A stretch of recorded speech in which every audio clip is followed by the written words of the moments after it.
Greetings, learners. I hope your first week of group discussions went really well. I know we were working on some logistical issues and there are a couple people who didn't make it with their group. So just please make sure to check Slack early in the week so you're clear on when your group is meeting. The focus of week 3 is what I'm calling learning beyond the book. So it's activities that we do beyond a history book that makes the social sciences very engaging for students. The first task is this video, so good job. The next 2 are actually due by Wednesday at midnight because I want to make sure that those are done before you do the next set of assignments. So the second assignment is compare chapters 5 and 6. So you're going to read chapters 5 and 6, and there's a Google Doc that goes with that. So I will show you that Google Doc, and then you're going to do virtual experiences, and then a reading and discussion from chapter 5 and 6, and then a bigger assignment called the annual pacing schedule, which I'll go over. And then you're going to start an assignment called the cultural learning experience, which you'll have 3 weeks to complete. Okay, so chapter 5 and 6, it's a Google Doc with a template with a table in it. So you're going to make a copy of that, read the assigned pages, and then answer. All right, here we are in Brightspace, and you're going to go to week 3, compare chapter 5 and 6, and you're going to click on this, which is a Google Doc. You're going to make a copy. You can either share it with me, or in Brightspace, you can actually upload the assignment here or choose the existing assignment. All of those options work. All right, here's the assignment. So you're going to read the pages, chapter 5 and 6. And then you're going to give examples, 3 examples of concrete instructional strategies from chapter 5, and 3 examples of representational instructional strategies from chapter 6. And then you describe the best times to use them in the classroom. These examples should be from the book. They should not be from generative AI. So you should not be using ChatGPT or Gemini or anything else, the Google, to get examples. These should be the examples from the book. These should be the examples from the book. This should be information you paraphrase from the book. And then this is going to be a summary, in your opinion, on what is the main difference between these 2 strategies. Okay, so you're comparing the 2 definitions of them based on your reading from the book. Now, I am looking for college level writing, so I'm just going to show you 2 examples. This example has detail, has specifics.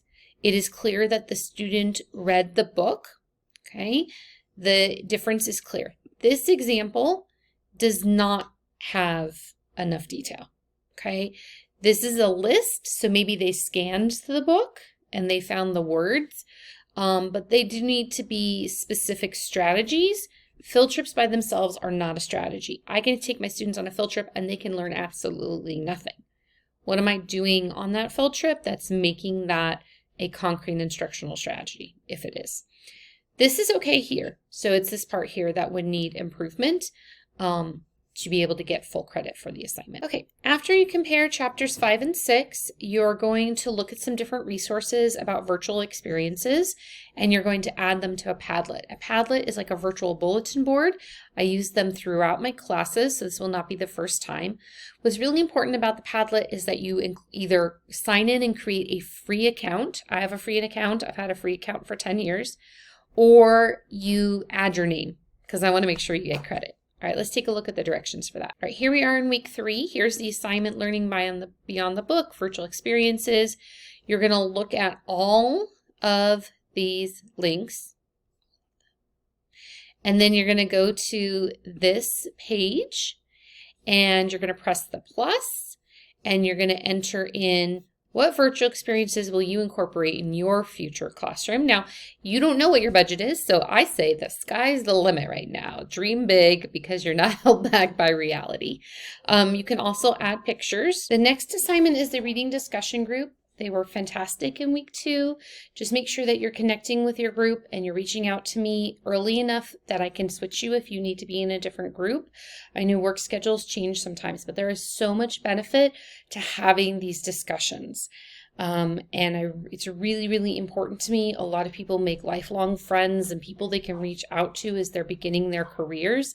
One of my good friends is someone I met in teacher school, and we have been teaching for 20 years together. We don't teach together, but we share that life experience, and we get together a couple of times a year, and it is so validating to spend time with her and know that we've gone through the same life journey. So please take the time to participate in the discussion groups.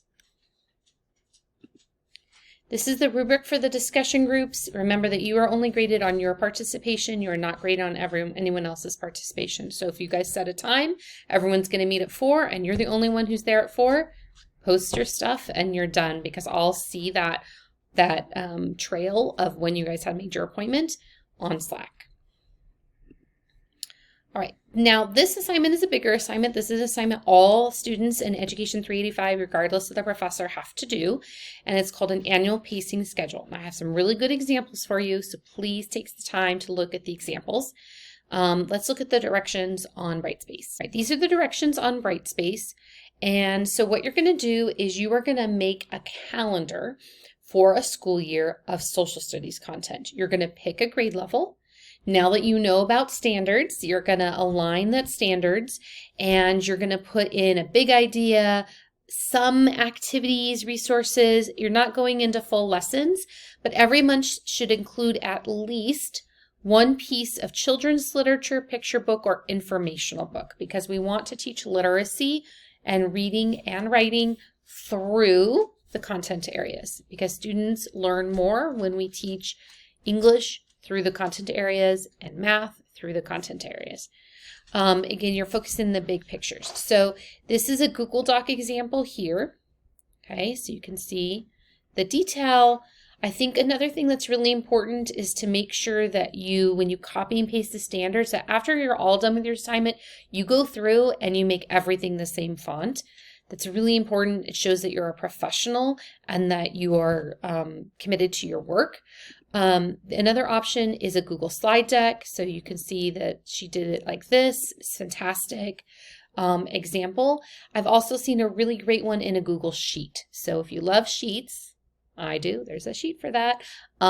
If you love sheets, then you can absolutely do it in a Google Sheet as well. Whatever works for you, as long as you have all those materials. And remember, this is a minimum, right? So we're looking for college level writing and college level detail. Okay, the cultural learning experience is going to have 3 weeks. So you have until September 29th to do this.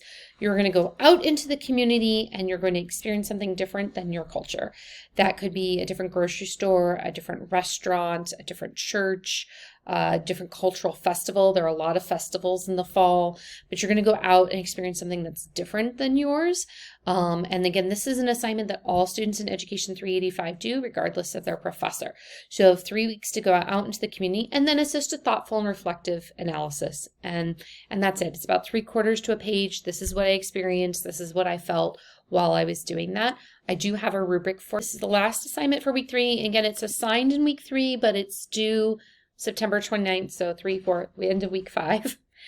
Here are all the directions and what you need to do. And you can do this in PDF Google Doc, but you also can just put it in the right submission box. So if you want to put it in the comments, that's fine. This is the cultural learning experience rubric. So I'm looking that it's completed. I'm looking at writing conventions, detail and specificity. This is the same for most assignments, but this is the part that's a little different, and that is the reflection piece. It's reflective and it's thoughtful, and you can, again, just a few reminders on grades. If you get a 0, I didn't see it. If you see a mistake, let me know. If something's going on, reach out, and I will 100% give you extra time during the term to work on assignments.